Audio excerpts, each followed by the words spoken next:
हे सगळे जे कॉलम भरलेत हे माल म्हणजे हे खड्डे भरून लेवल करायचे आहेत. तुझी दिवसाची हजेरी किती? 800 रुपये. आणि सगळंच खंदून कितीला घेणार? 10,000 रुपये होतील मालक. पण आपली काम करायची पद्धत वेगळी आहे.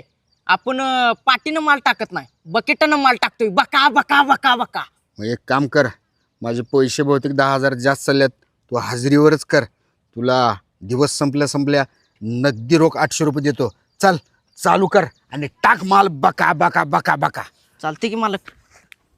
A few moments later. डबरे भरून झाले असतील.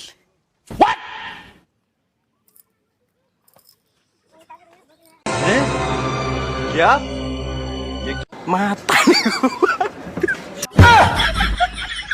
मालक तेवढं चहा पाण्याचं पण बघा की लय उशीर झाला, काम चालू आहे.